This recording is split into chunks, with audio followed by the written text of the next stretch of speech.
You can't plant a seed, and because it hasn't come up when you think it ought to come up, you can't just abandon your seed.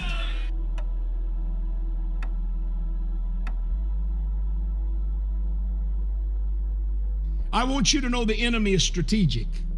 He knows exactly when to strike, because the Bible tells us that year after year, harvest after harvest, the Israelites would plow the field, plant the seed, cultivate the growth, hoe the weeds, water the plants, fertilize with fish heads and whatever else they did in that time. So just about the time the bushes are big, the blooms have passed, the shells are hanging, the legume shells are hanging on, and it's just about time for harvest.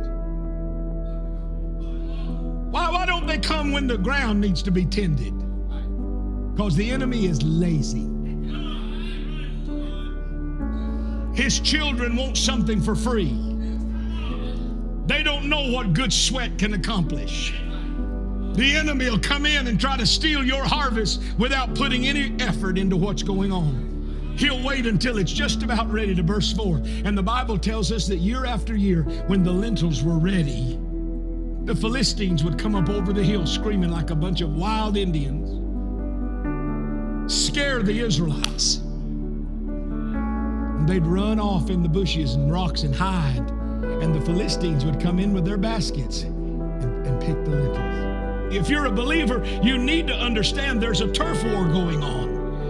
Satan wants to steal the bride's territory, her jurisdiction and dominion. He wants to usurp her authority, to sidetrack the bride from her destiny. Satan wants to cut the bride off from her source of nourishment. He wants you to spiritually wither in the field. That's why he's after the pastors. He desires to weaken you so that he can simply walk off with your inheritance, with your harvest. You can plant a seed, and because it hasn't come up when you think it ought to come up, you can't just abandon your seed. Somebody's got to have faith.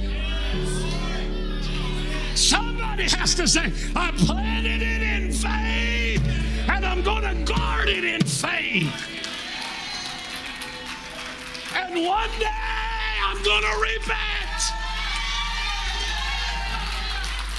Not in my timing, but in the Lord's timing. Sow, wait, reap. You've sowed, prayed, waited. Nothing comes. In fact, for some of you, it seems like a harvest is long overdue.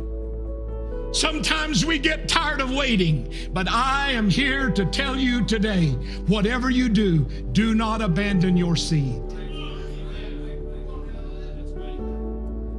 Do not abandon your seed.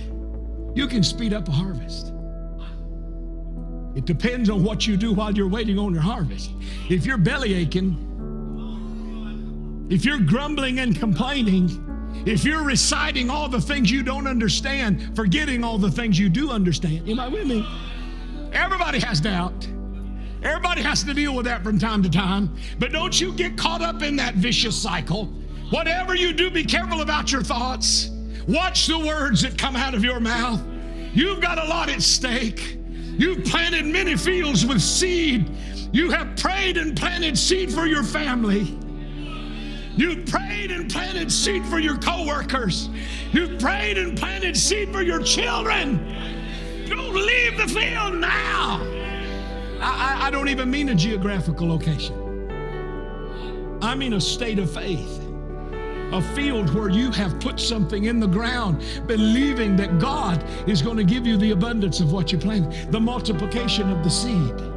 If you want the favor of the Lord to fall on you in your waiting season, you spend that time, let the people praise thee, O God. Let all the people praise thee. Then shall the earth yield her increase, and God, even our own God, shall bless us.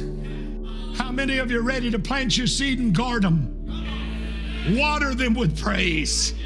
Stay on top of the thing until the harvest comes. I cannot tell you the fields that we have abandoned through the years. I cannot tell you the harvest that we have lost in our lives because we got tired of defending the field.